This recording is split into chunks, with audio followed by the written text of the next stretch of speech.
Good evening, everyone, and welcome to the virtual World Center of Racing, where the Grindstone Developments Truck Series rolls on here tonight. Just 4 races left to go in the season, and the championship battle is still tight. We've got a lot of storylines going into this race, but as we all know, when it comes to Daytona, anybody has got a shot to win. And thank you all so much for tuning in.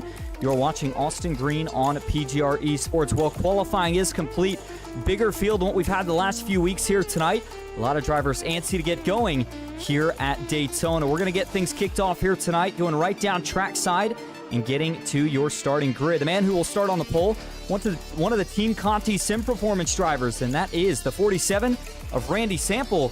He puts down a 51.583. The man who will roll off on the outside pole, starting second here tonight, is going to be the 48 of George Young for Mid-Pack Racing. Back in the third spot, it's going to be James Harris, only making a few select starts this season. He'll try to make the most of one of them here tonight at Daytona. Brock Whitehead, we saw him in the PGR 500 this past Sunday. He'll start from the outside of row number 2 tonight, and it's going to be John Ledger back in 5th. Jason Machado will be on the outside of row number 3 and 6th.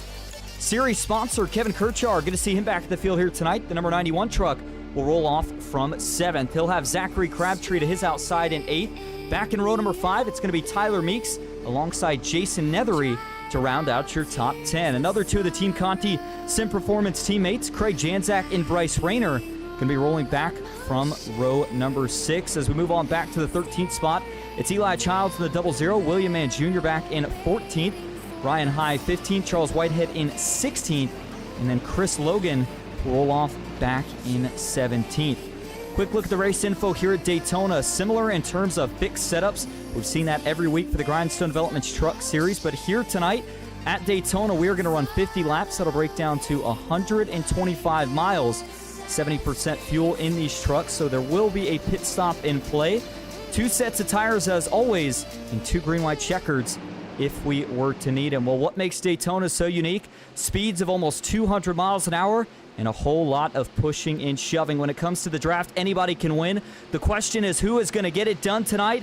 Time to find out. Green flag is in the air. We are racing at Daytona.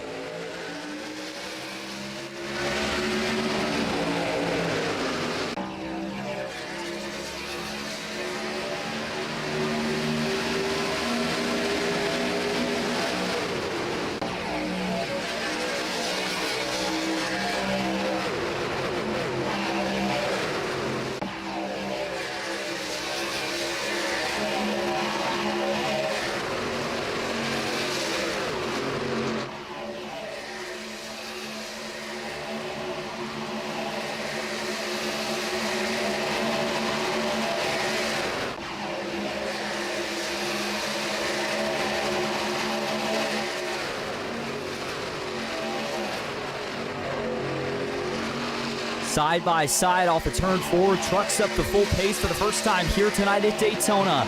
Lap number 1, though, is going to go to the man who leads them all right now at the front of the field, George Young in the 48. He qualified second and making the most of that front row starting spot. Quick to single file out, though, through about the front 3. Jason Machado in the 46.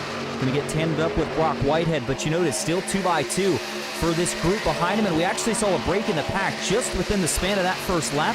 The guy who leads the second group right now is Chris Logan. He's going to be trying to catch the leaders.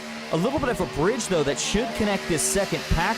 We see some of the veterans back here, Bryce Rayner, Jason Nethery, William Mann Jr. These guys understand that you've got to stay in line if you want to catch the trucks that you're chasing. And, of course, with that early start and the big break in the pack, it's going to make it interesting what they do with the run once they get there. 2 by 2 still further back, but the man that leads them all is still the 48 of George Young, with 3 laps already in the books here at Daytona. Outside trying to make a charge. A couple trucks now going to jump to the outside. The first one was the 97 of Janzak, but his teammate, pole sitter Randy Sample, will now make his move back to the high side to see if he can get the 47 Chevy Silverado back to the front. Talking a lot about, of course, what points look like coming into this race here tonight. A lot of guys have much to gain, but there's still a couple of drivers that have a lot that they could lose if something goes wrong. We talk a lot about the big one at these plate tracks, Daytona, Talladega. The big worry is that at some point we could see a big wreck in this field. Granted, you do have that one faster pair to rely on, but you don't want to have to use it early. A lot of guys snaking around in the draft now. These trucks maybe not handling as well as what they once did. Still a semi-recent rescan and refresh to virtual Daytona International Speedway. You add in a few of the bumps now as Daytona continues to age, and that is going to make it havoc, especially as these Goodyear tires start to wear out. A couple of guys that are making moves early as we go back to about the 6th, 7th position. Craig Janczak in the top 5 actually has picked up 6 spots from where he started this race at. Kevin Kirchar in the 91 starting to make a little bit of headway. He's picked up a couple of spots from where he started this race at. The driver of the 91 currently sitting on the inside. We're going to go to the onboard view, and one thing you notice here for Kevin Kirchar, very disciplined to that yellow line. You want to stay down there and try to keep this inside tucked up as tight as possible. The runs come with whichever lane is better organized. You notice that transition now. I'm going to switch back to the outside. Randy Sample's going to go to the lead here on lap 4. The driver out of Hampton, Virginia has got a lot of help behind him. A couple guys going to jump to the inside. The 55 of James Harris, former Grindstone Developments Truck Series champion, looking to see if he can win here at Daytona. We've already seen one start so far this year for James Harris, making a second one here tonight.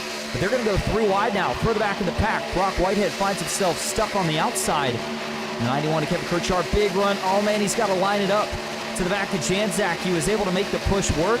And now it's the 9 of Eli Childs who finds himself stuck in the middle.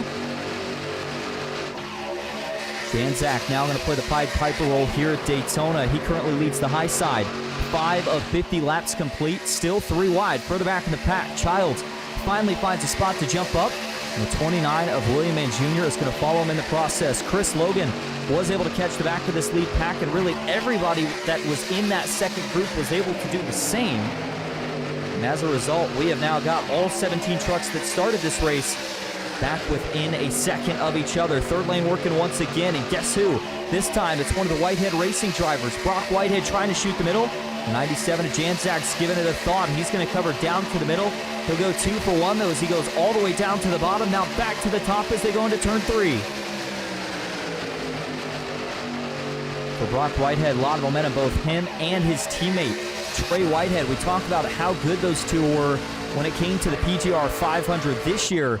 And Brock getting up there and having the opportunity to see the front of the field for multiple laps. Thought he was going to have a shot at the end. Things just didn't quite work out. And now it's really starting to get tight here at the front of the field. Kirchar wiggled just a little bit right there as they were coming through the tri oval. That's a very, very dicey spot in these trucks. You have got to be perfect. And now we're going to see the two Team Conti and Digital SimSport teammates get linked up right here. The 97 and the 87, that's Janczak and Rayner, 2 other drivers who we saw throughout the week of the PGR 500. Rayner not able to make the feature. Janczak was, and similar to Whitehead, he was in there at the end. Unfortunately, getting caught up in a late incident didn't quite play out in the full favor of the 97. But the point I'm trying to make here, I can name about 5 guys just off the top of my head in this race tonight that have a phenomenal shot at winning here at Daytona. Whitehead's going to make another move back to the high side. Continues to be in control here at Daytona. Sample falls into the top, and it is all Chevy dominance. First non-Chevy driver up here in the lead pack is back in 9th. That's George Young. We saw him lead a couple laps early, but once he started to fade, that 48 machine has got buried back here. Just cannot seem to find anybody to help him get his way back to the front. Already 8 of 50 laps in the books, and if you're just joining us, we appreciate you being here. You are watching the Grindstone Developments Truck Series live from Daytona International Speedway. No incidents so far. All 8 laps have been green at the moment. We are going to be talking about pit stops at some point in this race. The question is just when and whether or not it's under green or under caution. 50 laps was the total distance. Trouble. One's going to get spun around out back. This is going to bring the caution out for the first time. Chris Logan's involved. The 7 of Meek slides through. Charles Whitehead and Zachary Crabtree get involved as well. And it's a 4-car incident that puts us under caution for the first time tonight with less than 10 laps in the books. Looks like Crabtree did have to tow his truck. Whitehead's got some damage to the front nose as well. And the other 2, which included Tyler Meeks, and one other truck, couldn't tell exactly who it was. We'll go back and replay in just a moment. Involved in this one, and for Meeks, he has got heavy left front suspension damage. So he's going to have to take this truck in and get some repairs. And that is not going to be optional either. He will have to use his one and only fast repair much earlier than he would have liked to here in our first caution of the night. Well, before we talk more about pit strategy and how this is going to affect that, let's go back and take a look at what sparked up here the contact that led to the first caution of the night. And this incident, again, started right back around Crabtree, Tyler Meeks. You see the 54 here, third lane on the high side as they're coming off at turn 4. Whitehead's going to shoot the middle, and Crabtree just starts coming down the racetrack.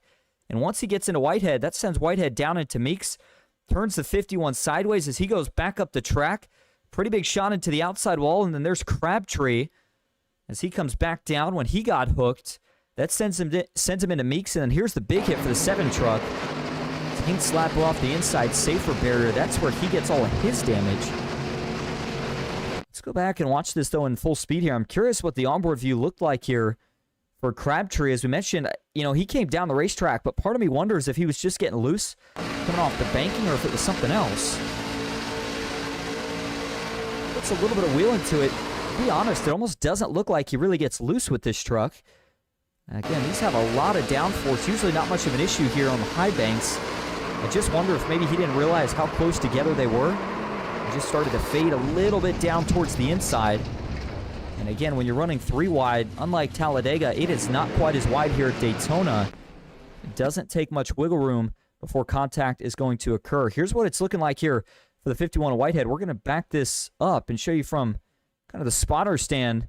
Again, watch Crabtree. He's on the outside, and right there, that truck just starts to work down the racetrack. I don't think you realize Whitehead was there.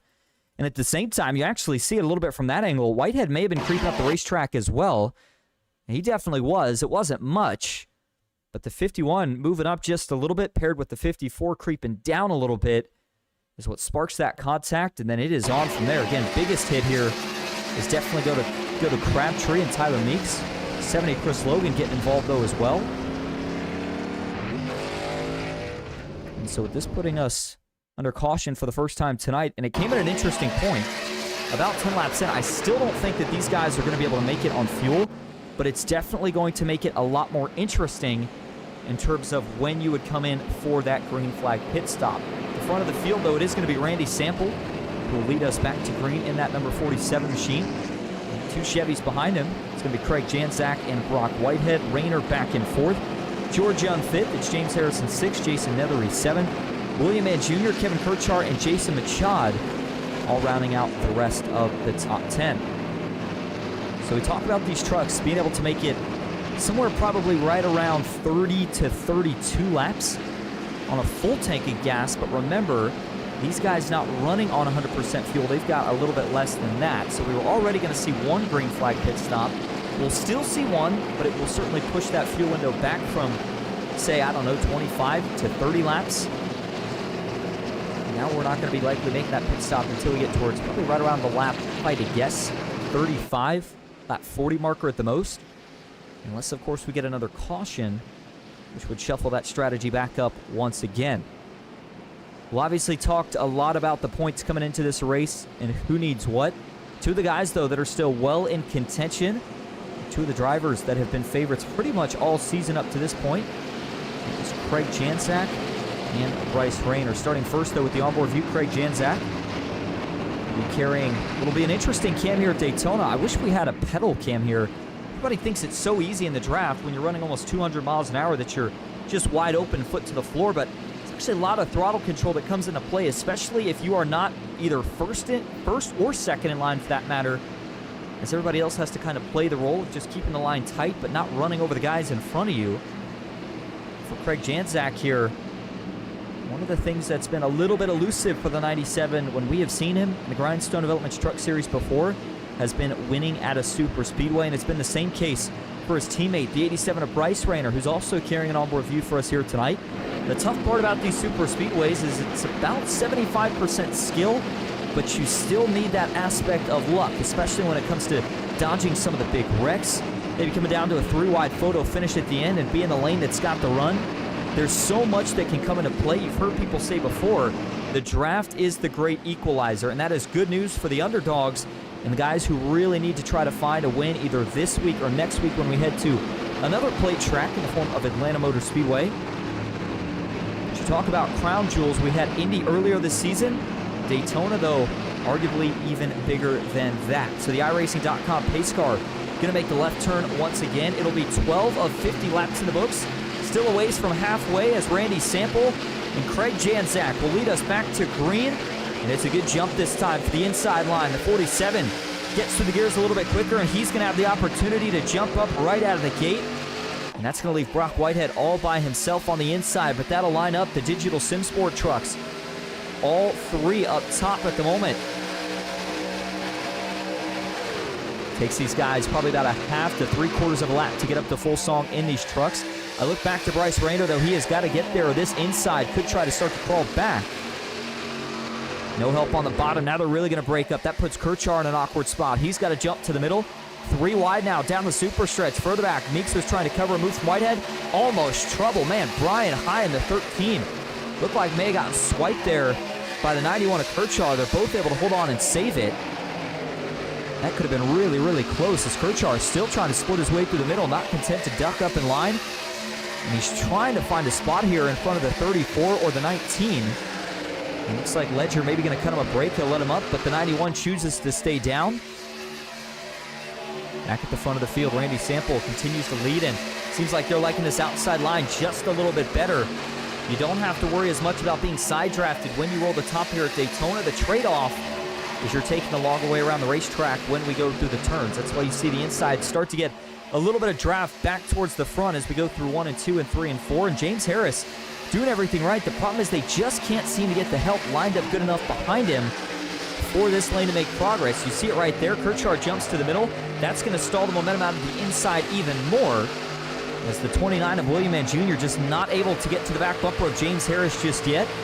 You can see it there out of the rear view mirror, basically, as we look out back here for James Harris. It's going to go back to the inside contact. Man, that was Kirchar and William Mann Jr. Close quarters racing here at Daytona. And that could have been a whole lot worse than it was. Big break right there. Kirchar, though, still not content to jump to the inside.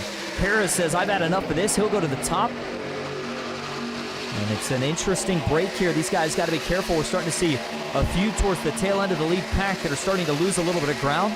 Jason Machad still on the inside. Kirchar still cutting through the middle. The 91 wants to lead as he'll make a little more contact this time with the 9 of Eli Childs. Back at the front, these guys like what they're seeing, and look what James Harris is doing. This is the one thing you just heard me mention that's harder to do when you're on the inside, but Harris is trying to make more trouble. We had one go off track, almost up and over for the 29 of William Mann Jr. He's going to slide back onto the racing surface, and he has collected the 46 of Jason Machad. Caution is going to come back out. And for Machad right here, didn't look like, actually I should say both trucks got a ton of damage. You saw William Mann Jr. That truck started to get up in the air as they slid, coming to the pit road entry right there, but they were both able to hold on. Not sure exactly what happened. They were both running towards the back of the pack. And this is going to be an interesting break now. It is still going to be 35 laps to go. And actually going to be maybe closer to about 30 laps to go when we get the green flag back in the air. And these guys are going to be a whole lot closer on fuel, although I still don't think that they can necessarily make it. Randy Sample, though, was being scored as your race leader there when that caution came out, so he will have the opportunity to lead everybody down. Janzak and Rayner are still inside the podium, and this may have been a break for some of the guys that were starting to fade with all the racing that was going on from about the mid-pack on back. Let's go back and get a look at what brings out your second caution here of the night. You notice by this point, these two had already spun around. Let's go back and see what actually sparks this, though. As they're coming off of turn 4, you see the shot on the inside, William Mann Jr. on the high side. And, ooh, the 46. Looks like he makes just a little bit of contact with the apron. That shoots that truck up the racetrack. And the 29 of William Mann Jr. gets turned around. And then a little bit of contact to the front nose for those two at the end of it. I don't think that that was really the heaviest contact. In fact, I think both of these guys arguably okay overall. But watch it again here from TVM1. See the 46? Look how he just starts to work down the banking right there. See how the front splitter hits the apron? He's going to hit it again, and it's the second time that it just shoots that truck up the racetrack. And they're already 3 wide, so nowhere that William Mann Jr. can go. Tries to save it. Now watch this second correction. These guys going so fast here that, see how that truck starts to get light? Left side tires just about lift up off the ground. For a minute, I thought we were going to have a blowover. but he does stay on all four, which was good news because he's able to get this thing spun around, stop for the most part. A little bit of contact there to the nose for the 46 and the 29. And lucky that those two obviously didn't come back up the racetrack, as some of the guys on the tail end of the lead pack were still making their way through. So it's just going to be a pit stop, maybe some fresh Goodyears, and a loss of track position for, of course, Machado and William Mann Jr., but certainly could have been a whole lot worse. Well, we're going to see a second round of pit stops here under caution. Everybody came in the first time, and they're going to all top off. The reason for that, a lot of these guys feel like it is that close on the fuel mileage game. And kind of an interesting strategy. Normally somebody tries to play the opposite, stay out for a little bit of track position. And as you see the Ghost machine there, blue and white 54 of Crabtree rolling a little bit slow up here to his pit box. Not sure if there's an issue or not. Everybody else goes in. It's going to be fuel only, the call for the top five, as Sample leads him back out. Craig Janzak second, Rayner third. And John Ledger, one of the beneficiaries of that pit stop, now moves himself back inside the top five. And Monster Energy Chevy Silverado is now up a position from where he started this race at. We talked about how important points were going to be coming into this race, and while we've got a quick chance, the point standings look like this. Bryce Rayner currently leads. He's got 155 points. Craig Janzak, though, still in a pretty close second. He's got 148 points. And then Randy Sample currently in third with 137 points. So this obviously a big race for Janzak and Rayner, especially if one of them were to be collected in a late race incident. Even for Randy Sample, though, we talk about him being just 20 points shy of being in the lead for the championship standings. So he does have a little bit more work to do, but he's still not out of the topic of conversation yet. And then for the guys that are going to be battling to potentially try to get up towards the podium or even finish top five in the championship standings this season, it's John Ledger currently fourth, Tyler Meeks fifth, Jason Nethery, John Thacker, which is, of course, Brad Thacker, George Young, Jason Machado, and Charles Whitehead. The rest of the guys inside of the top 10. For everybody else, basically trophy hunting at this point, especially with the races that we're going to have left to go for this season. We'll talk more about the schedule later, but I mentioned that Daytona here is going to mark what will be only 4 races left to go. 3 races once we start next week at Echo Park Speedway. That'll be Atlanta, and of course Martinsville, and then Phoenix is where we'll round things out at. Going to pull up the UI here just briefly. Wanted to make sure that we didn't have any sort of timing issues with these guys, as I thought for a moment that that was their second round of pit stops here. Starting to question it on the second go around here. Go back over the data here for just a moment, but what's interesting is that we did run this extra pace lap. So light's going to go off on the pace car now with 18 of 50 laps complete. So we'll go back green with 19 of 50 laps complete, and that'll be 32 laps to go here at the World Center of Racing. Now, it's a little bit tougher to save fuel here than maybe some of the other tracks, but it is very dependent on where you are running in the draft. The guys up front, well, it's hard to save fuel because you've got to basically stay wide open, but as you get further back in the pack, you get that bigger hole punched in the air, and these guys don't have to use as much throttle to stay close to the truck in front. So if you're saving fuel, the idea is you want to maybe get towards the middle or back portions of the pack. If you're trying to go for track position, this may be a good opportunity to try to go to the front. And again, if you're just tuning in, we want to welcome you in here to the World Center of Racing, Daytona International Speedway, as you're watching the Grindstone Developments Truck Series in their 4th to last race of the season. Things starting to wind down. It's been pretty chaotic so far. We talked about the wild card event here tonight. That'll be the case next week as well. And 2 technical tracks to round things out. So Craig Janzak here, multiple others. Good positioning here as they try to set themselves up for what will be a restart again with 32 laps to go. Still very interested on the fuel strategy situation here for these guys. And we'll have to take a listen here to some of the cockpit views once we do get back going. But for Randy Sample here, the strategy is simple. I got to think he does exactly what he did on that last restart. Get an early jump. And I'm talking about as soon as you roll into the Geico restart zone, try to get on the gas a little bit early. See if you can pull clear, jump up to the high side, cover up this top lane. But he now has a teammate on both lines, so it's going to be interesting to see what the 47 decides to do. All right, let's try this again. Pace car makes the left turn. Randy Sample leads us back into the restart zone. Green flag is back in the air at Daytona, and it's another good jump for the inside line. Was able to call his shot as the 47 goes right back to the top. And this will be an interesting split on how they organize it. Does Janczak let Rayner up? The answer is going to be not at this time. Wow, the 87 started to drift up. Janczak, though, not able to give him help. And they are trying everything they can to try to side draft this top. Maybe not let him make as much progress. And here comes the 91 of Kershaw. We've seen him make this charge to the middle a couple times so far here tonight. He'll try it once again. Now he's going to go all the way to the inside. The 91's got a big run, but the problem, he doesn't have any help to go with him. He'll make it up to the 87 of Rayner, but he's not going to go any further. The side draft starts to bring that truck back. Here comes George Young on the bottom. 3 wide off of turn 4. The top 3, though, still content with where they run. Single file. With the 47, a sample is going to lead us back across the line. Hard to believe that we are still not even at the halfway point yet here tonight at Daytona. And man, that was almost a little contact right there. It looked like Tyler Meeks was going down for a side draft on Bryce Rayner. Got a little too close for comfort. So we see the 91 wash back up the racetrack. Ooh, Eli Childs blinking out a little bit. It's going to cause some issues for these guys in the pack. Now James Harris, though, in good position. This is what I was waiting to see here. A duo that could really get connected. Look at the inside. 2-car tandem here is going to send these two all the way back to the front. Craig Janczak saw that run. He's going to try to get connected with his teammate, but it may have been too little too late. What a run on the inside. James Harris is going to push Bryce Rayner and himself all the way clear to the lead. And now the question is, does Harris try to make a move, or does he stay in line? He's going to keep the tandem going all the way back to the start-finish line. And these two are starting to create a gap on the field. Remember, these trucks did see an update. Again, not brand new, but still in the recent past. And so they drive a little bit different than they once used to. Now, James Harris is finally going to have to let off the back bumper of the 87 to breathe that truck. He doesn't want to overheat the engine and blow the motor. And that is going to bring the pack right back. But that's a very interesting move. We'll see if these drivers are taking notes.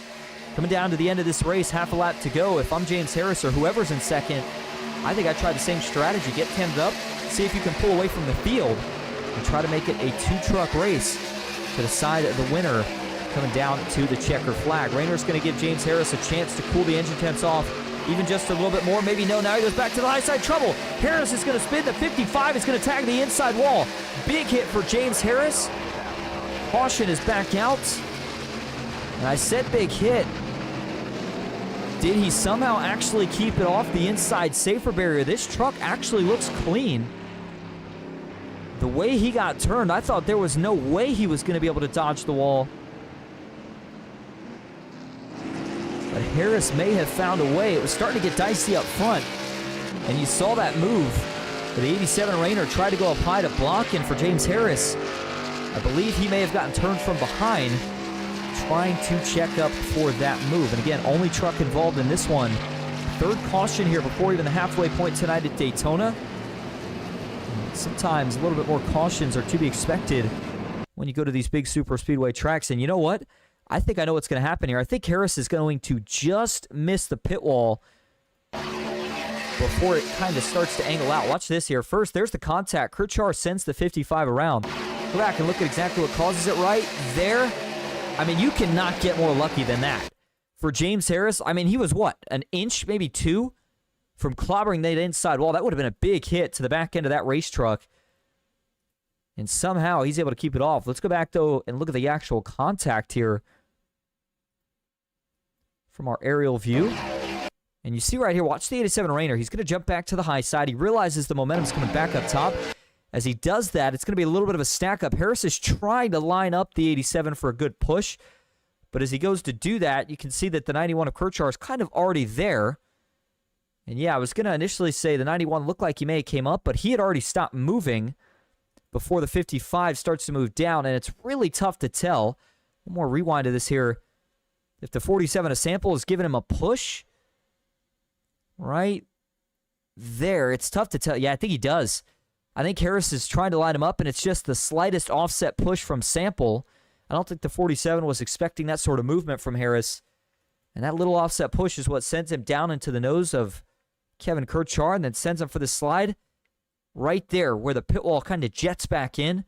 That is a huge break for James Harris to not clip that. That would have been massive damage, again, to the rear end of the 55 Chevy. Let's go back and look at this here a couple more times. First view I want to look at here, though, for the onboards is going to have to be for Randy Sample. I just thought this was really, really tough racing. And I think for these guys at the front, they weren't expecting that move for the 87 coming back up the racetrack. Watch it in full time here.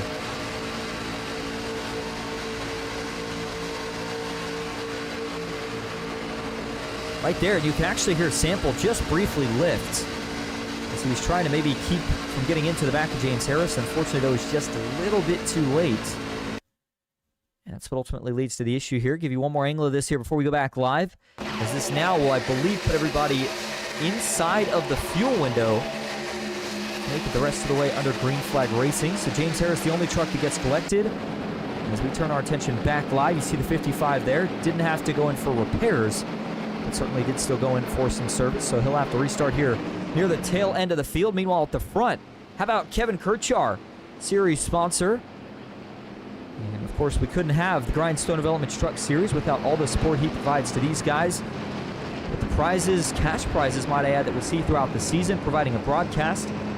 So a big thank you on behalf of the league and PGR eSports to Kevin Kirchar for all the hard work that he does for these guys. So it's going to be right around the halfway point here when we get back to green flag racing at Daytona. Tyler Meeks can come back down the pits to top off. An interesting change of strategy here as multiple other trucks see that and are now going to follow him through. Look like Janzak may have been one of them. Brian High, Jason Machad, John Ledger, and Brock Whitehead. The rest of the trucks, they're going to top off on fuel. And if it's close, then you may be topping off just to make sure you can make it to the end. I think more so than anything, the guys that came back down right there want to make sure they're good to go if we head into overtimes. It is always a possibility when you come to a track like Daytona. So it is something that you have to keep in the back of your mind. Well, a couple more things here to keep in mind strategy-wise the rest of this race. The biggest movers have been the guys who have been shooting through the middle. I look at Kevin Kirchar. He's picked up 6 spots from where he started this race at, but that's not necessarily the case everywhere. Jason Ethery's been playing the patience game, and it's been working out for him. He has picked up 8 spots from where he started this race at. And then Zachary Crabtree, not a rookie to the Grindstone side of things, but he is a rookie to the Truck Series. First season in these cars for him. And he has currently picked up 5 spots from where he started this race at after getting involved in the first caution of the night. Randy Sample currently sitting in 4th, and it's George Young who currently rounds out the top 5. For some of the drivers who are looking for their first win of the season here tonight, pretty good setup at this point. Kevin Kirchar, though, he won at Atlanta a few seasons back, so he certainly knows how to stay aggressive and get it done on the super speedways. It's going to be very interesting to see here if the 91 can find a way to hold on tonight. Well, a couple quick housekeeping notes. Of course, PGR had arguably their biggest weekend ever since beginning 3 years ago with the PGR 500 this past Sunday. That race was streamed both on iRacing and PGR eSports, and there was a lot of guys from the Grindstone side of things that did race in that one. Of course, a few of the Whitehead Racing drivers and a few of the Team Conti Sim Performance drivers with Craig Janzak, Bryce Rayner, and we go back to Trey Whitehead and Brock Whitehead, who all took part. Time to get back going here at Daytona. The field rolls back into the restart zone. Kirchar's going to accelerate. Green flag back in the air. The outside, though, with a little bit of a checkup. And here comes James Harris. He timed it perfect. The 55 looks like what Kyle Busch did way back in the day. He's going to shoot all the way through the middle. He'll go to 2nd. Crabtree not through the gears. Trouble. Eli Childs is going to go to the outside wall. Janzak gets turned. And this could be the big one in turn 1 at Daytona. Multiple cars are getting involved, and they are still wrecking here as Janzak slides off the banking. You saw the 19, it looked like, potentially with some damage as well. Charles Whitehead is in it. The 13 of Brian High, slow to get back rolling. There's the damage to the tailgate for John Ledger. And the 41 of Machado, we'll have to see if he was involved. And it looked like this all started with a bad restart. Some of the guys up front just did not get going. It started to stack up behind him, and then eventually you saw the 9 of Eli Childs get turned. Let's go back and look at this restart here because we had a couple of things go on. The outside misses the jump initially. Let's see where that starts. Oh, I can tell you exactly what that is. The 34 Nethery thought that the 91 of Kirchar was going. Kirchar did not, though. Nethery realizes he'll get a penalty if he gets in front of him right there, so he slams on the brakes, or at least gets off the gas. The 47 of Sample started going. That causes the initial checkup. But then for the 54 of Crabtree right here, I got to assume he just maybe misses a shift. I mean, look at the momentum that James Harris has. He shoots through everybody. The 48 of Young goes to the inside. Here comes Eli Childs. And it looks like he gets turned by Whitehead, and that is a big, big hit for not only the 9, but the 97 and even the 19 as well. As these guys were just getting up to speed when they were climbing the banking into turn number 1. And Childs was able to drive away, but it's going to be very interesting to see who has to use a fast repair as a result of this incident. Now watch the actual contact here for Eli Childs. Is it an offset push or just a big bump? So Childs is going to try to sneak to the inside. Whitehead is not really sure what's going on, so he goes to almost go back to the outside or try to realign, but whatever the case was, you did see the fire out of the pipe, so Whitehead was trying to lift and not get into him. The problem is he's got a whole slew of trucks behind him there. Janzak runs into the back of him. Nothing Janzak can do either, but that's what ultimately sends the 51 offset into the 9. Actually, let's back this up one more time right here. And the question is it the contact of the 97 that gets the 51 into the 9? You saw the fire out of the pipes for both of those two. And yeah, it is. It's close. There may have been a little netcode before then. Either way, once the 9 gets up the racetrack, it's a good job by William Mann Jr. to miss this. But as the 9 comes back down, just nowhere for Ledger, Janzak, Logan, and a couple of others to go. Getting involved in this one. And for Janzak, that's a setback that, you know, I know he's got the one fast repair, so his race isn't over, but that's what you worry about here at Daytona, especially when you start to get yourself buried. When he was up front, he was able to keep the truck clean up there, but now that he finds himself further back, this is the concern. There's the onboard view. You saw the initial contact, and here you'll see the second hit. That's the one that ultimately sends him up into the outside safer barrier. Going to get one more look at this one here from our Crank It Up camera. Down in turn 1. Watch the turn once again for Eli Childs.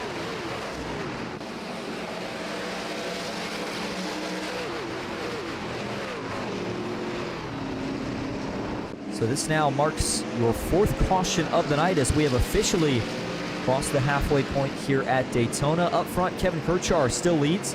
Got a great restart that last time.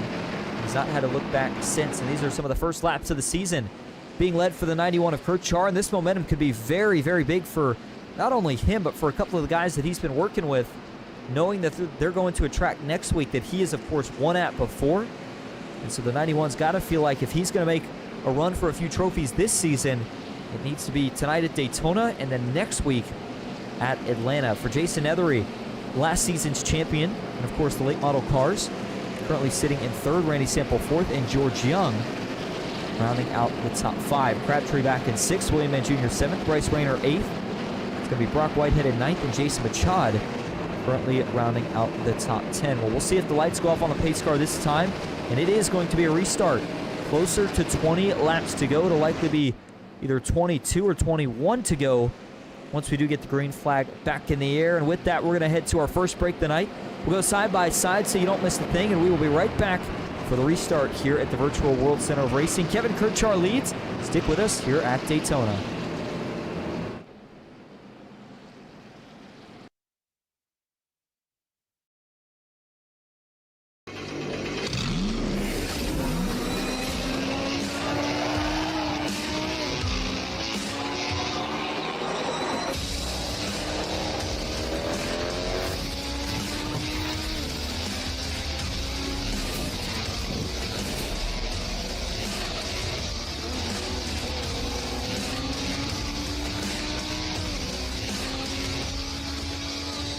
I played a couple of simulators, and this was like very responsive, especially the hydraulics and stuff, the motion and stuff was really, really on point. Make you feel like you're really driving, it feels real. It adds so much to the experience. It's just really, really cool. It was pretty awesome.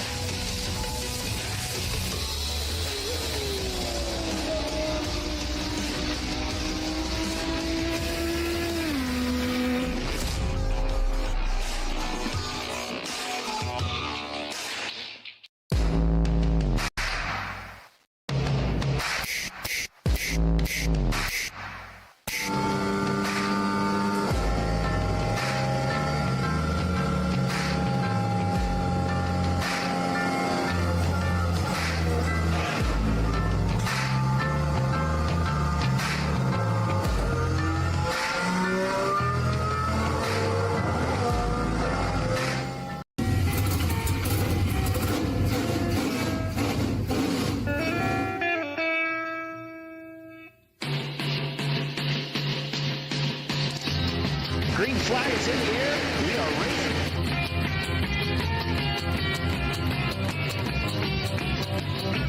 3 by 3.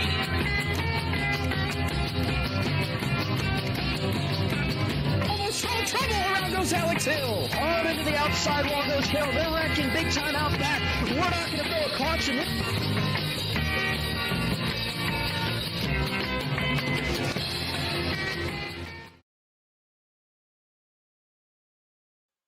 Welcome back to Daytona International Speedway. Getting ready to get back to green flag racing here in the Grindstone Developments Truck Series. Back into the restart zone for Kevin Kirchar. It's another pretty good restart. This time it looks like the rest of the field's going to get through the gears a little bit smoother as well. But once again, the 54 of Crabtree with a little bit of issues towards the middle of the pack on the outside line. That's going to really stack them up right around Jason Machado, Eli Childs, back through Brian High and Chris Logan.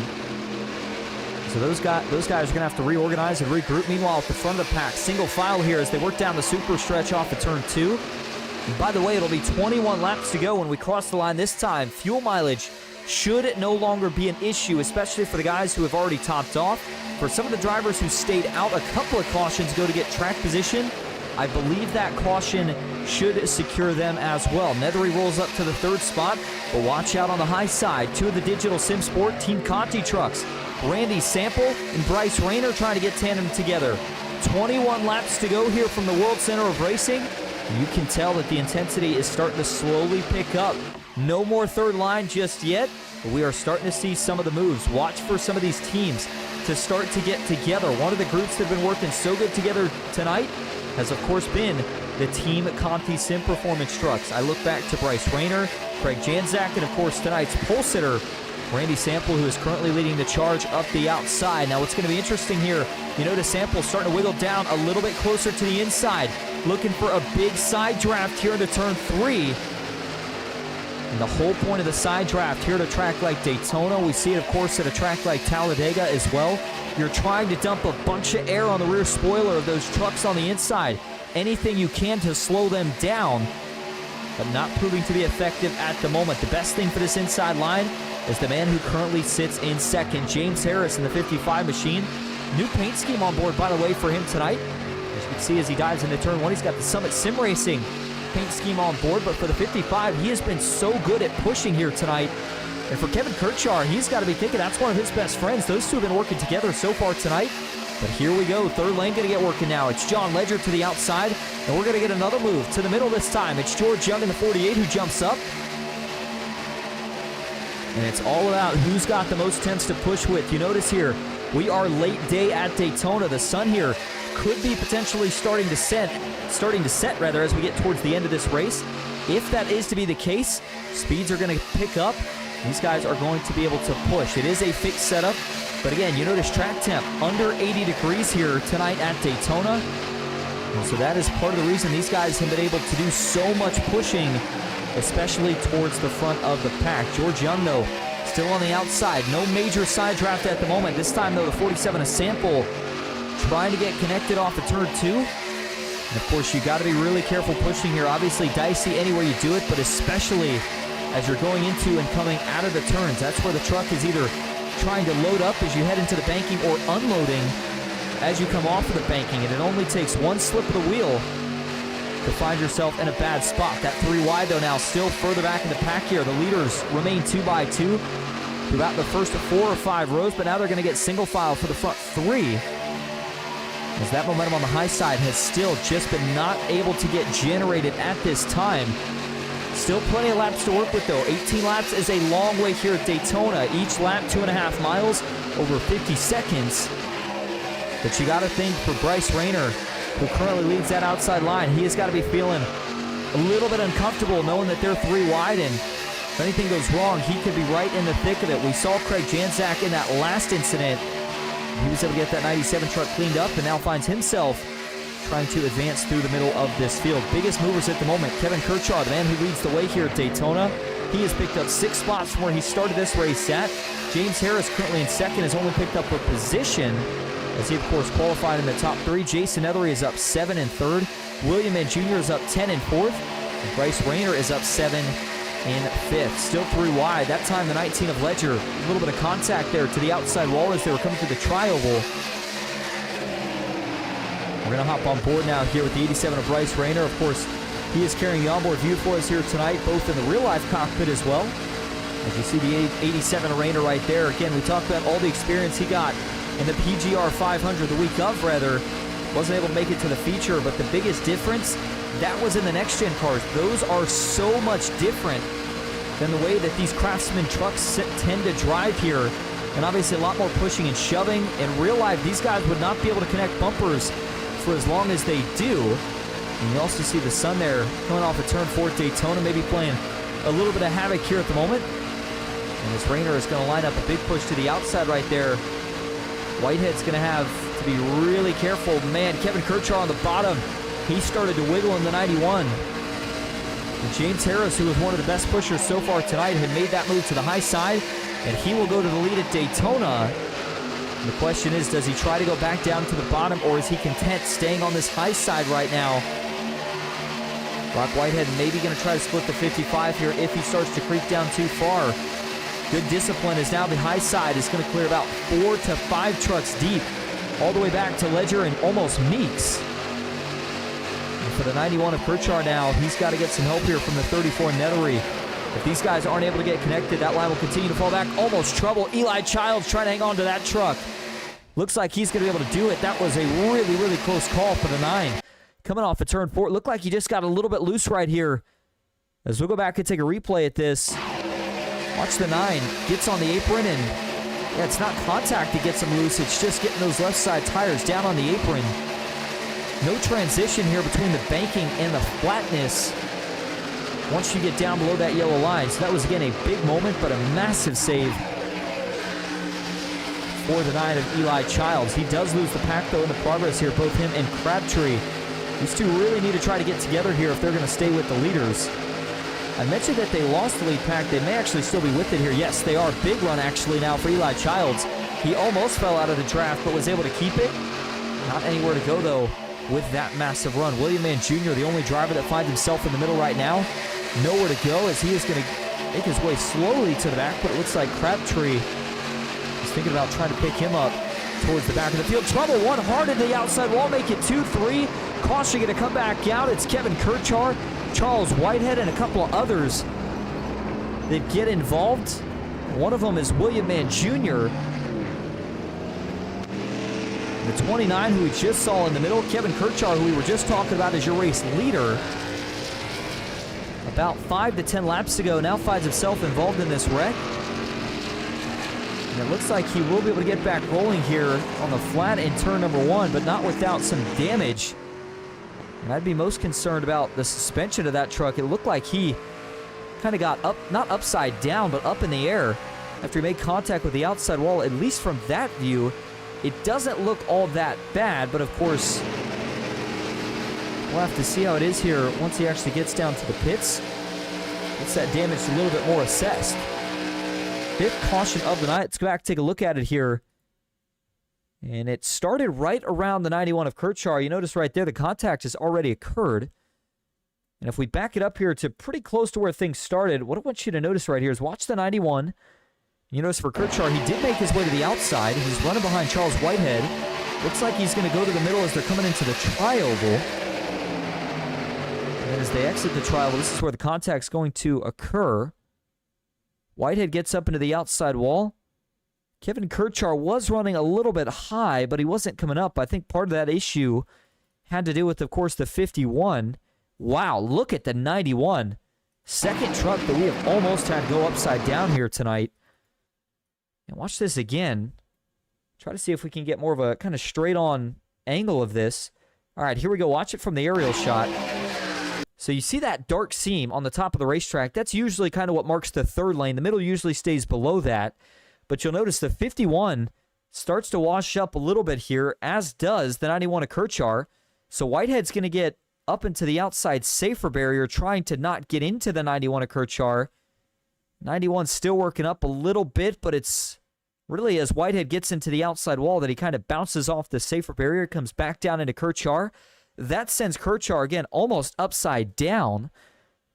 And then you see the 34 Nethery just nowhere to go. And as everybody tries to scatter to miss it, the 29 of William Mann Jr. and the 13 of Brian High pile in. Pretty big hit for High right there. William Mann Jr. gets collected as well. But watch this again here. We're going to go to the cockpit view for Charles Whitehead. And this is as it plays out. Watch how he feels like he's being squeezed just a little bit. And then as he gets into the outside wall, see it bounce that truck down. He turns Kershaw around. And the rest is history. Maybe not our biggest wreck of the night, but certainly one of the more significant ones. Watch it again here from the TV1 view. We're going to slow it down. Watch for Kershaw here. Again, you see the 91. There's the contact, and watch. The air just starts to get under the truck. As he points the bottom of that truck towards the infield. And even Charles Whitehead catching a little bit of airtime as well. And then watch the hit for Brian High. Left side of your screen. That's a big shot to the right front. I got to think that is likely going to damage his suspension. So we'll have to see how things are going to reset. It's not quite, well, I'd call it a late race restart, but it's not quite getting to that point where you start to worry about overtime just yet. 12 laps to go. We'll likely go back green with 10 laps to go here from the World Center of Racing. And now it is starting to get down to crunch time, where if you're up front, you've got to try to maintain track position.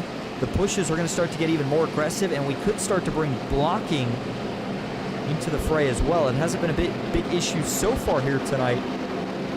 Now we're getting down to crunch time. It could certainly be something that these guys start to think about.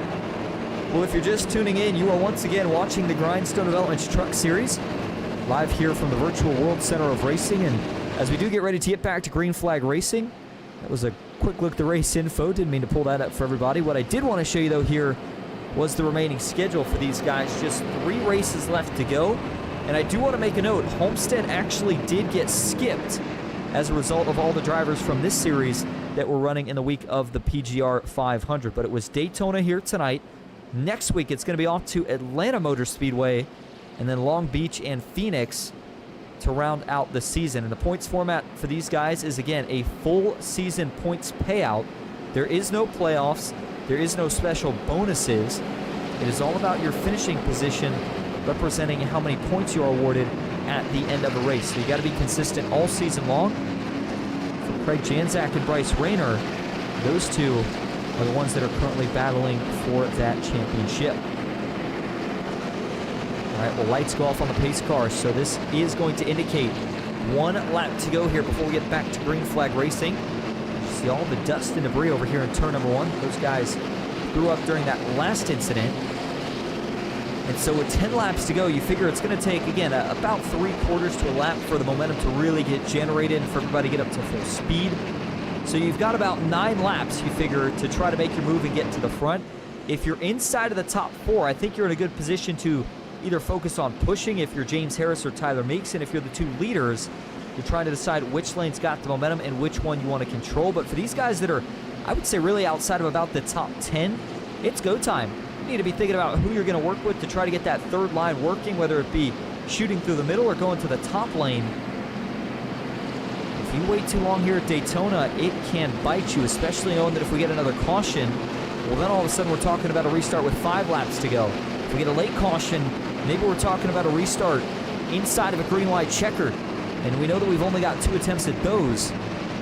So you certainly got to be very, very careful with how you go about it here. But for Bryce Rayner, who currently leads the field, he's got to be feeling like he is in pretty good position. For Rayner, this was one of the concerns last time we were in the trucks on the Grindstone side of things. Was coming to a track like this and knowing that you can run well, but then at the end of it, getting caught up in some sort of incident. So as it stands for Bryce Rayner right now, he will lead the field back to green. We'll have to see if he can fend them all off, though, for these last 10 laps. Just 25 miles left here at Daytona as the green flag is going to go back in the air. 10 laps to go at Daytona.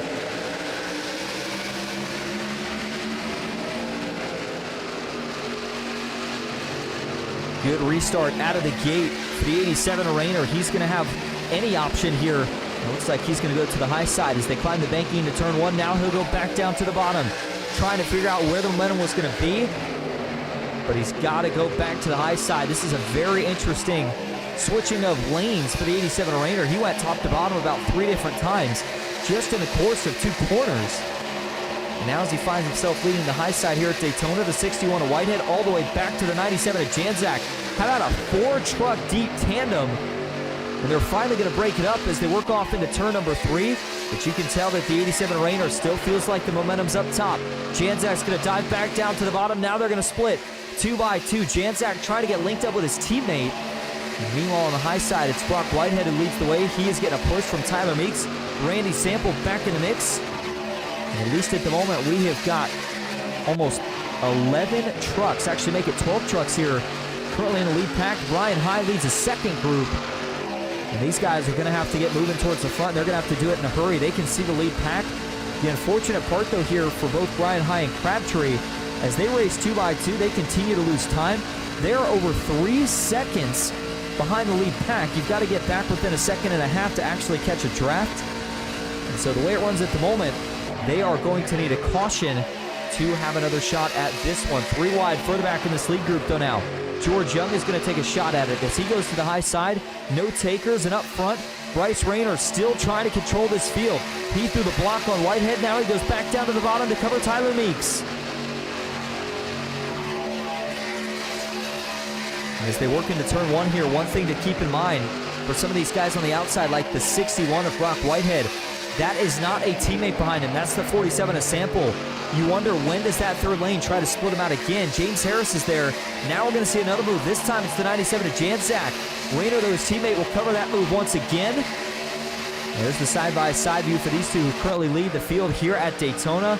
Bryce Rayner leads the outside. Trouble. Sample trying to get turned. Does he save it? Oh my goodness, what a save for the 47 of Randy Sample. They're trying to catch it behind him. William Ant Jr. with some contact. The 48, though, of George Young avoids him. And somehow we avoid another caution. But this is going to have heavy implications on the guys that had to check up for it. You see George Young here still within drafting range for the moment, but they have got to stay single file. And they're going to have to catch up quickly. Jason Machad trying to catch on to the draft of James Harris. But the overall draft here really has now started to die down to only about 7 to 8 trucks. We'll go back and look at that in just a moment. We got to rewind this one time, though, and watch how close this was here to being a huge wreck as they were going into turn number 3. And Kevin Kirchar here, I think almost unintentionally actually saves the 47 of Sample. Right as they go into the corner here, it looks like the 55 of Harris goes to split the middle. And it almost looks like there may have been a little bit of contact right there. Let's see it one more time here before we go back live. The chopper view, yeah, James Harris goes to shoot the middle. Just not quite able to get there. A little bit of contact to the left rear of Sample turns him around, but that was an unbelievable save. Cannot make a bad situation worse. Well, back at the front now, it is starting to look like classic super speedway racing. Bryce Rayner, the Pied Piper at Daytona. And he has got a teammate in Craig Janczak behind him. This lead group, as it runs at the moment, consists of course, your 2 leaders, Bryce Rayner, Craig Janczak. Brock Whitehead 3rd, John Ledger 4th. Randy Sample 5th, Eli Child 6th, Tyler Meeks 7th. And Kevin Kirchar, the last man in this lead group. He currently runs 8th, but he's ready to get going right now. The 91's going to dive to the inside. They're coming to just a handful left. 5 laps to go at Daytona. And John Ledger's going to make the move. The 2 leaders were not able to cover it. I got to think that for Janczak and Rayner, they feel like the top is the place to be. But on the bottom, John Ledger is getting pushed at the moment by the 47 of Sample. They're going to have to stay tandemed up here to have any shot at it. And they're going to be able to do just that, side by side off of turn number 2. Side drafting down the super stretch, but you see that now Rayner is going to run away from the side draft. And there is going to be a lap car in the distance for these guys. It'll be interesting to see if a little bit of a draft from that lap car could play a role in which lane is able to get clear here. And don't forget, we have got to make it to the white flag for this race to be official. Still going to be 3 laps from that point once we cross the line this time. Up top, though, it continues to be Bryce Rayner, the 97 of Janczak. 2 Chevys there, and 2 more on the bottom of the racetrack. John Ledger, though, is now going to poke a nose out in front. They're back to 2 by 2 going into turn 1. This could also get a little bit sketchy here. These guys are going to have to find which lanes they want to use to go around a lap car. Bryce Rayner dips down for a side draft. He may be trying to set a pick here. We'll have to watch. Is Crabtree going to go low? Yes, he is. Now he stays up top. The 54 indecisive. They're going to have to split him through the middle. And that did not quite help John Ledger, but they were still able to hang even. Randy Sample is going to gear him up for another big push. This is your chance right here. They know that the top lane is broken up, but the side draft by Bryce Rayner trying to hold the 19 back. Coming to just 3 laps to go now at Daytona. The lead pack getting more and more aggressive.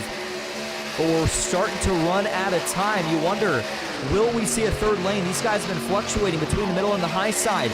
At some point, does Eli Childs or Kevin Kirchard try to break it up?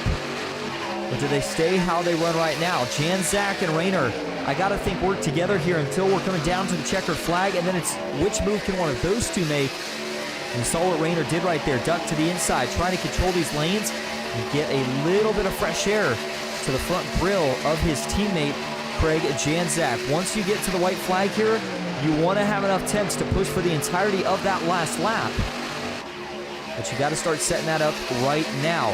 This lead group, it's going to be all about them. That second pack nowhere in contention, and they are not going to be able to catch up in time. Bryce Rayner, watch out as the 87 started to blink out there just momentarily.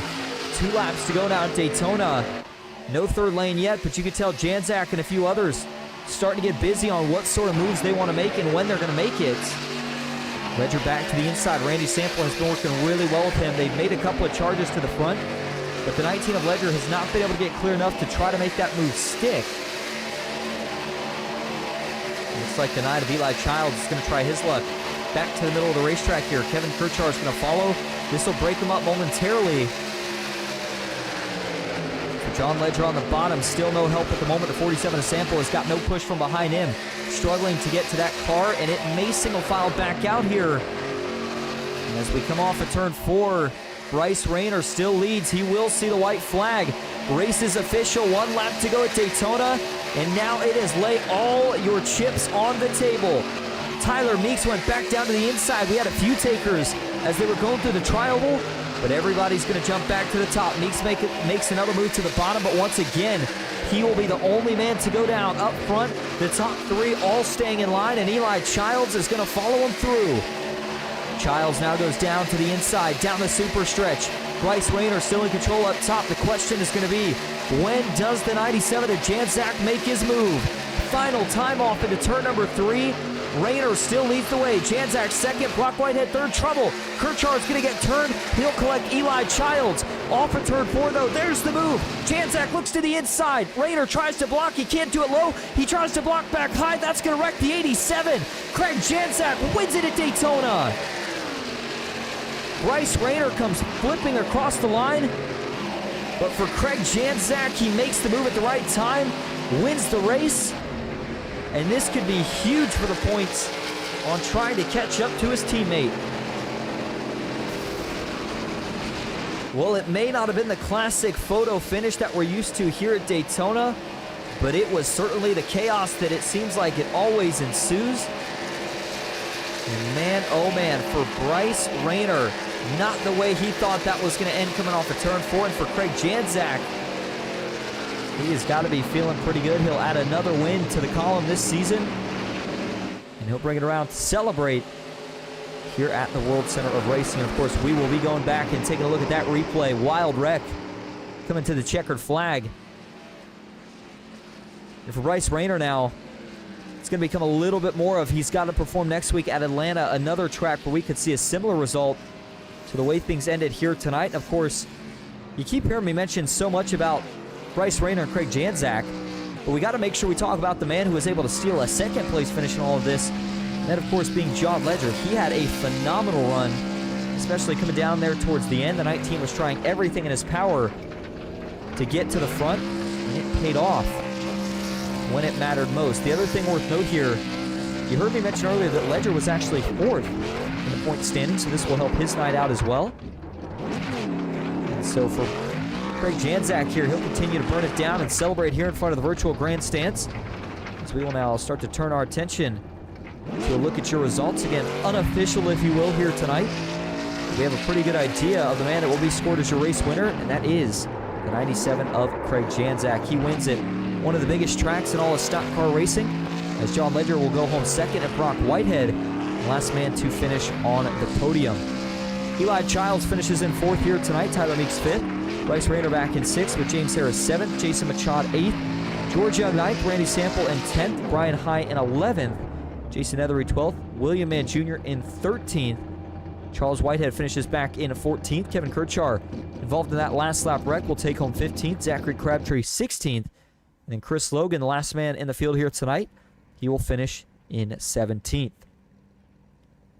Well, before we go grab your race winner for interviews, we have got to go back here and take a look at the chaos that broke out coming off of turn 4 all the way back to the start-finish line. And this was really a good position here that Bryce Rayner found himself set up in, but it just didn't quite play out, at least not the way he had it planned. Let's go back here to turn 4 because we had a couple of incidents break out.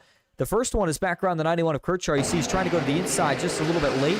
Him and the 47 of Sample get together, and then right here, Janzak makes the move coming off of turn 4. Rayner tried to cover, but he just couldn't do it. The 41 Whitehead tried to go high. Man, those two may have actually gotten together via a little bit of netcode. It looked like Rayner was thinking about throwing the block. Let's see here. You see from the chopper view, Rayner gets up to cover the 61 initially, but then as he tries to do it the second time, Brock just trying to beat him a lane higher. And actually, I will say,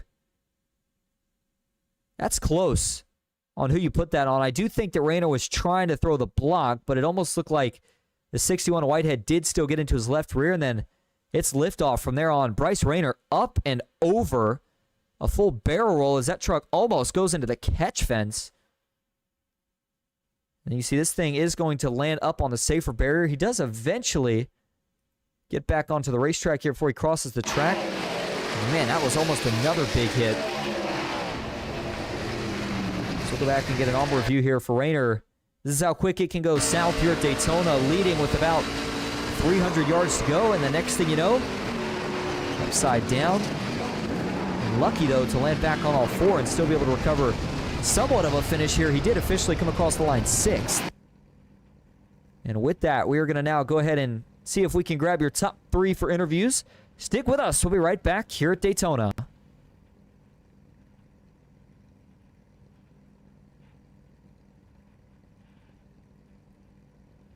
All right, well, we're going to start first here tonight with, of course, your race winner, the driver of the number 997, Team Conti and Sim Performance. Let me rephrase that here.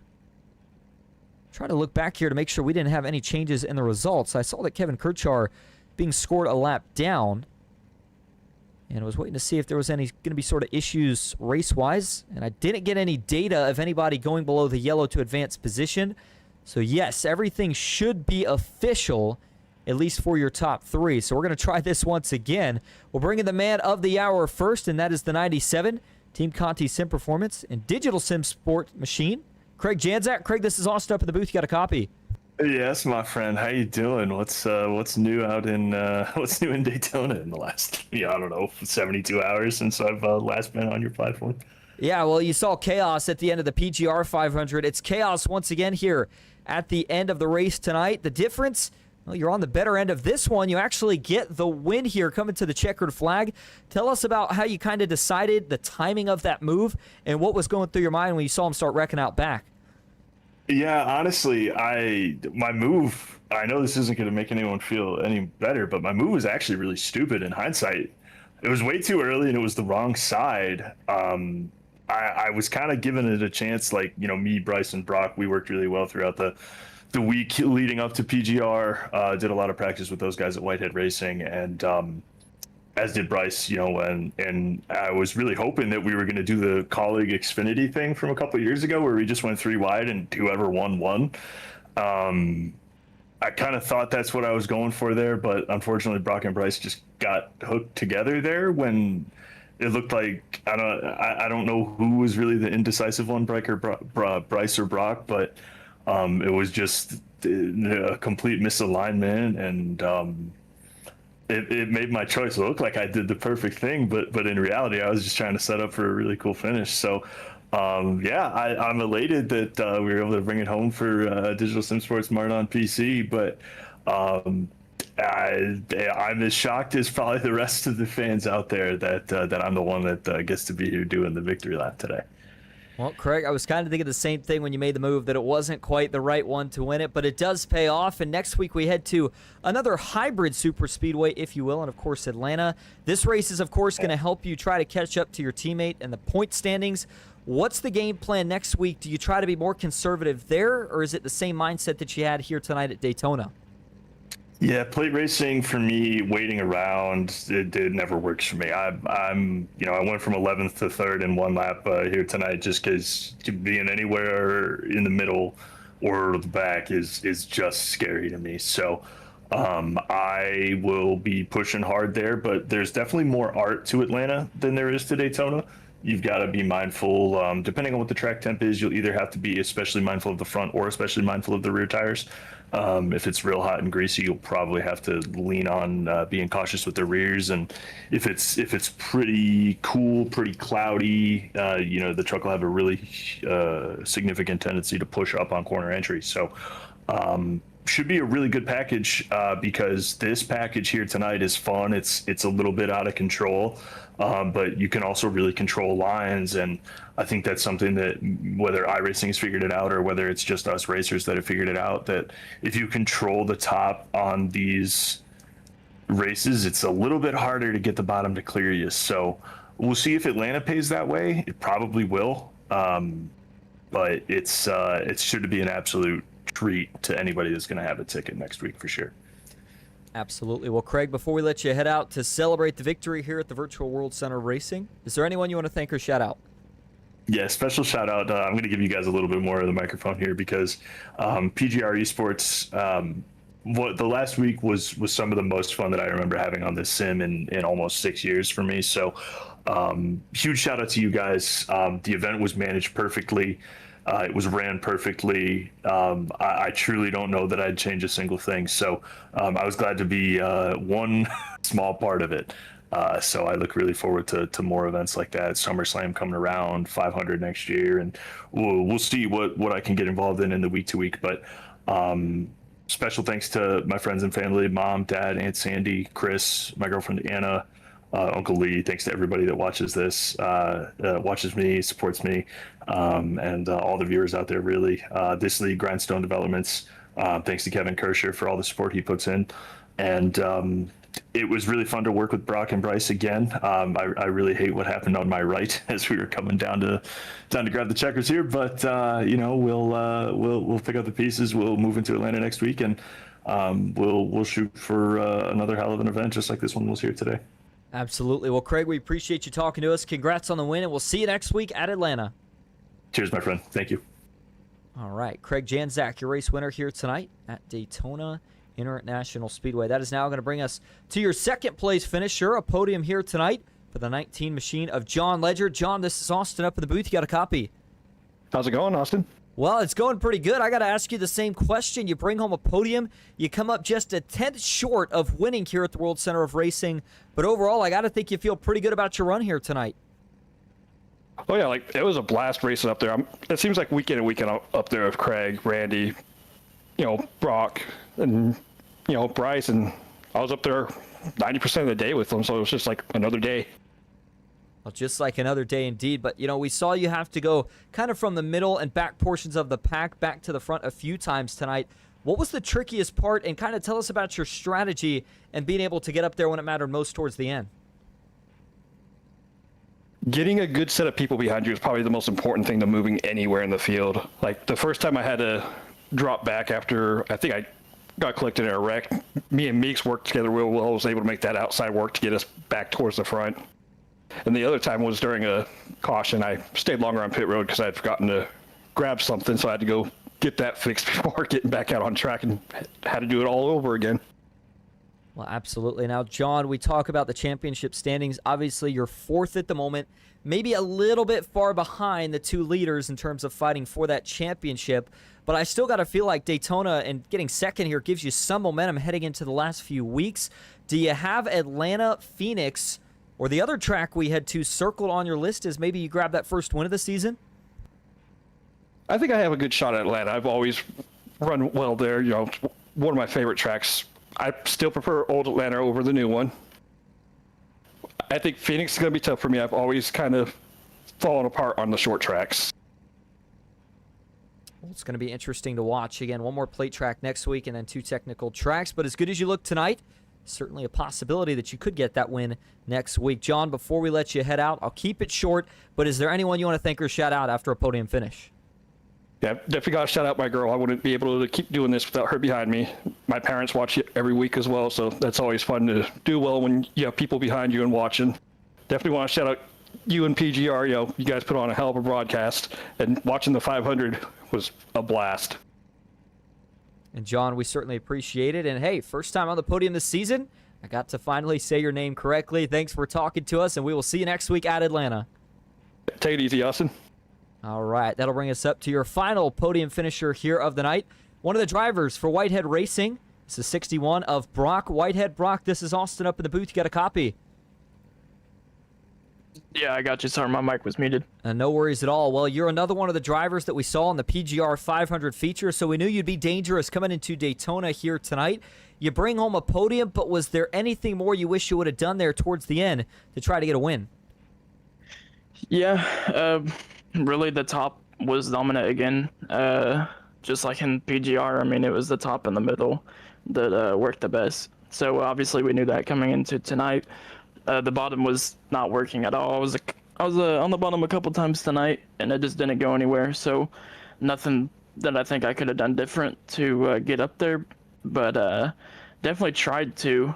There at the end did not mean to wreck Bryce at all. Tried to go high, and it looked like a little bit of net code got us there. I was going to try to side draft and pull him back, only because I knew Craig was too far up, and he was going to get side drafted by Bryce, and then I would side draft Bryce back, and it would pull them both back. So yeah, nothing really different, I don't think. Maybe get up there past Bryce with about 8 to go, but that's really it. Well, Brock, we've seen you put yourself in position so many times this season. You keep getting so close to grabbing that win. What do you think is the one thing that maybe needs to change for the rest of the season to try to finish the job? Yeah, maybe just be a little more aggressive instead of just laying back, and just try to go underneath them, try to make stuff work, and if it doesn't, then it doesn't, but at least I tried. Absolutely. Well, Brock, we appreciate you talking to us. So before we let you head out to celebrate another podium, is there anyone you want to thank or shout out? Yeah, everybody that does the league, Kevin and James and Meeks, and everybody that shows up every week, everybody at Whitehead Racing, that includes Craig and Bryce for jumping in the PGR 500 with us, doing that all week last week. And then, sounds silly, but Daytona, I mean, I've raced it like 5 times this past week and a half, so I'm kind of glad to be past that track. As much fun as it is, and yeah, you for broadcasting. And Brock, thank you for talking to us once again. Congrats on the 3rd place finish, and we will see you next week at Atlanta. Thank you. All right, that is Brock Whitehead, your 3rd place finisher here on the night. Well, we are just about going to wrap things up here from Daytona. It's always a crown jewel when you come to this 2.5-mile super speedway. Tonight, though, the man who was able to get the job done was the driver of the 97. Craig Janczak wins another race here tonight. He will add on to the tally of what he has already won so far this season. And heading into Atlanta next week, we are going to be keeping an eye on a lot of the favorites that we saw in the end on this one. For Bryce Rayner, though, obviously going to fall back just a little bit in the points. I believe he will still be in the lead, but it's going to be a lot closer between him and 2nd place Craig Janczak. We've got a lot more action coming up next week. You've heard me mention multiple times now that these guys will be back at another super speedway style racetrack at New Atlanta. Make sure you tune in for that one. As for tonight, as always, we appreciate you all so much for tuning in. I hope that you enjoyed, and until next time, have a good night.